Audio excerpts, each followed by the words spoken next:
So the first learning disability that we're going to talk about is dyslexia. Obviously, being mostly dyslexic, I felt like it was the right thing to do. So we're going to touch upon, first of all, what is dyslexia, the myths that are with dyslexia, some misconceptions that are linked up with it, what are some careers that dyslexics thrive at, and at the end of the video, I'm going to talk about some organizations. If you guys do want some more information about dyslexia, maybe you have a kid, maybe you're dyslexic, I'm just going to guide you where to go with that in itself. So let's jump into it. Before getting into the definition of dyslexia, I want to vent out a frustration that I have with the word in itself. I do not know who came up with the word dyslexia, but they weren't being very empathetic for the dyslexic people.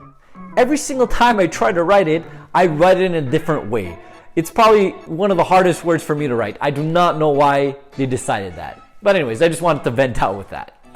So let's jump into the definition in itself. So I'm actually going to read it to you guys, and I pulled it off from the Merriam-Webster dictionary.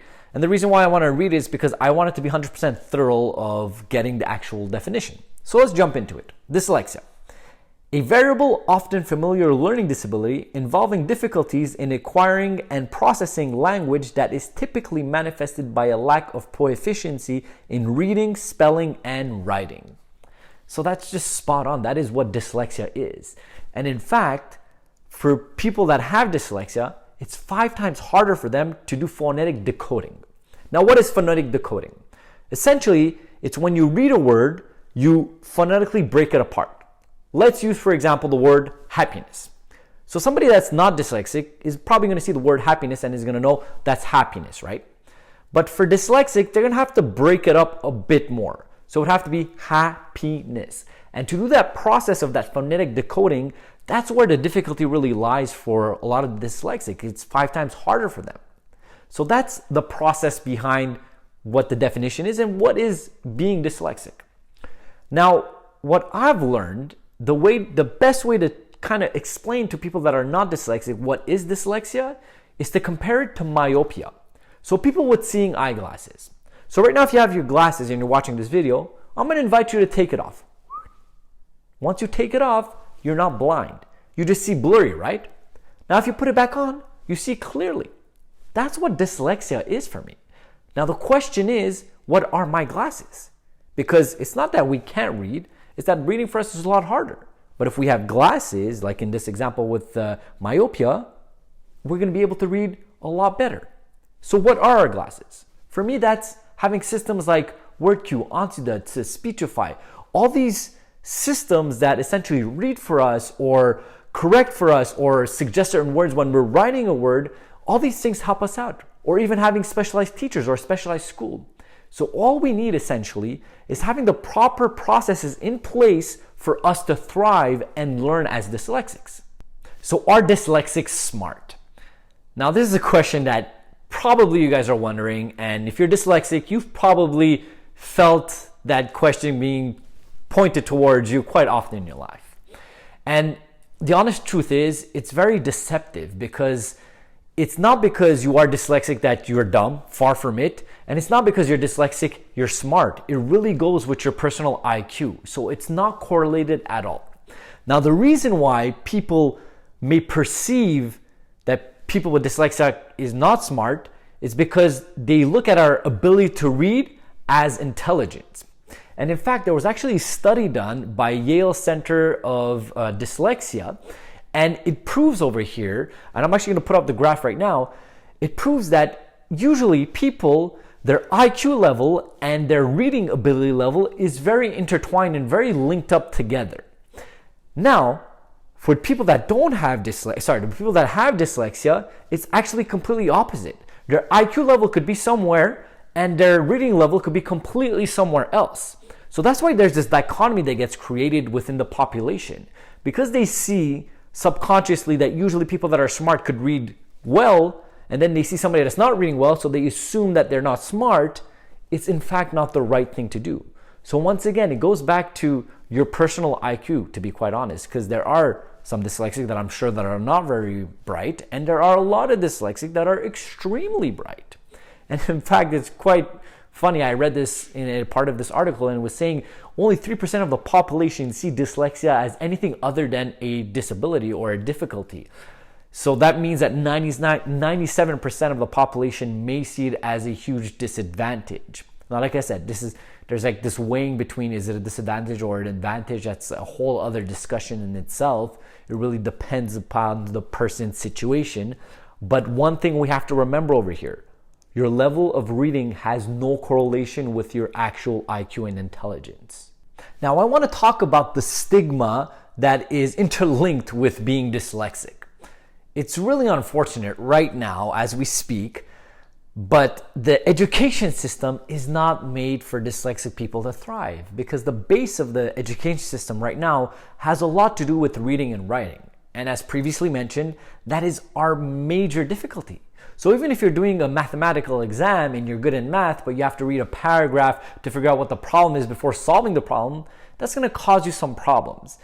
And I remember when I was actually in college and I used to go up to every single teacher before the beginning of the semester and I used to explain that I'm dyslexic and what I'm allowed to have with extra time and my systems and all this and all that.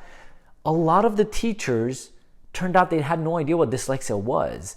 Now, this is back in the day, so we're talking about at this point like almost 10 years ago. I hope it has changed, and I do believe that it has changed so much more, but there's still a lot of work to do on getting the information out there. What are learning disabilities and what is dyslexia? So once the professionals in the industry that are teachers know about it, they'll be able to spot it at a younger age and give the proper help for those students to get the proper way of learning. Because the reality of the matter is, dyslexia is just a different form of learning. You just got to figure out how is it this person learns. So let's talk about some difficult elements about being dyslexic. And the reason why I wanted to talk about this is because being dyslexic is not always sunshine and rainbows. There are some difficulties that go with that. Now, to understand that, we have to know that approximately 20% of the population is dyslexic. Now, this is an approximate number because there's a lot of people that are living with dyslexia and are not diagnosed. And there's some people that are living with dyslexia and don't even know that that is what they have, right? So out of those dyslexics, in fact, a lot of them, which is approximately up to 35% of them, can drop out of high school. And when a young person drops out from school, they usually take some bad decisions afterwards or during that process in itself. And a lot of them actually do end up in our incarceration system. And it's extremely sad to see that, because these people have gifts that they could offer to society and they just are not in a position to do it because they didn't get the proper system around them to really thrive in the environment that they were in. And there was an actual study that was done by psychologist Dr. Gershon Kaufman, and his study was exactly on shame. And it shows that people that have a hard time reading have the same level of shame as somebody that does incest. So that's completely crazy to think about. Because you could just imagine, try to empathize and put yourself in a position of a young kid in a classroom trying to read and having a hard time. What kind of level of shame do they feel? So they try to bring that energy in a different way. Maybe it's doing something negative, maybe it's in sports, maybe it's this and that, but whatever the case is, because they have this shame, they do push it in different areas. So let's go into some positive aspects of being dyslexic. So a lot of dyslexics are actually naturally problem solvers. And that's because our brain are just wired differently. And there's an actual neuroscience that kind of backs that up. So much so that a lot of dyslexics are either entrepreneurs, architects, engineers, or they're in the artist world. And it's really funny how that works, but it really does utilize certain advantages of being dyslexic. So much so that actually 35% of all entrepreneurs are dyslexic. And even further than that, 40% of all self-made millionaires are dyslexic. Let me take it one step even further.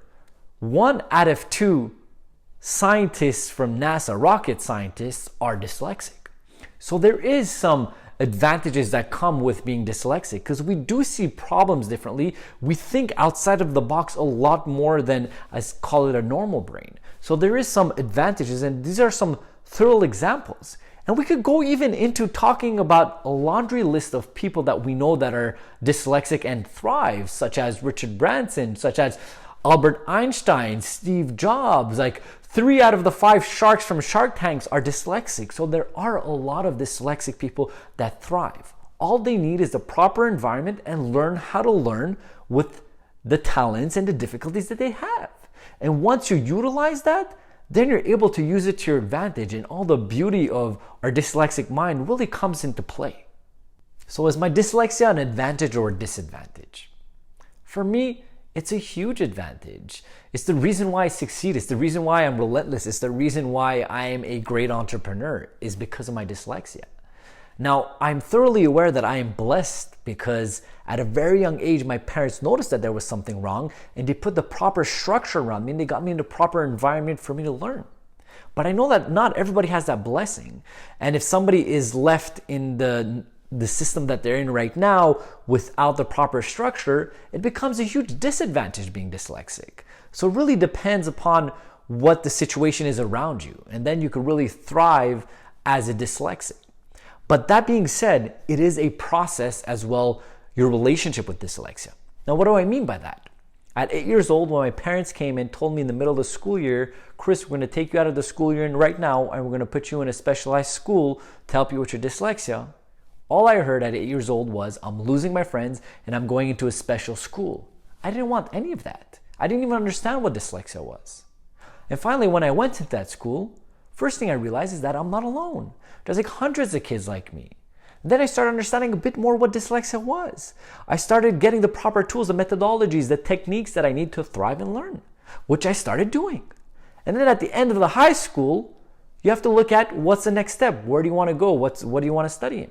And as I became a professional in the working force, I was shy with my dyslexia. I didn't want my peers to know about it. I didn't want my bosses to know about it because I knew subconsciously that there is a stigma around it. I didn't want people to think I was stupid or anything about that, even though it's not true. But I knew there was that stigma.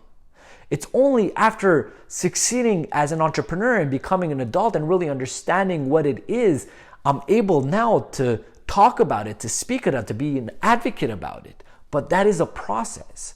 So understand wherever you are as a dyslexic right now, or maybe you're a parent listening to this, it is a process to get there. But if you put the proper structure and you encourage them and you're somebody that's just positive about it, you are gonna look at it at a certain point and say, wow, this was a huge advantage. Even though it was difficult, even though I had to struggle, there's so many great things that came out of it.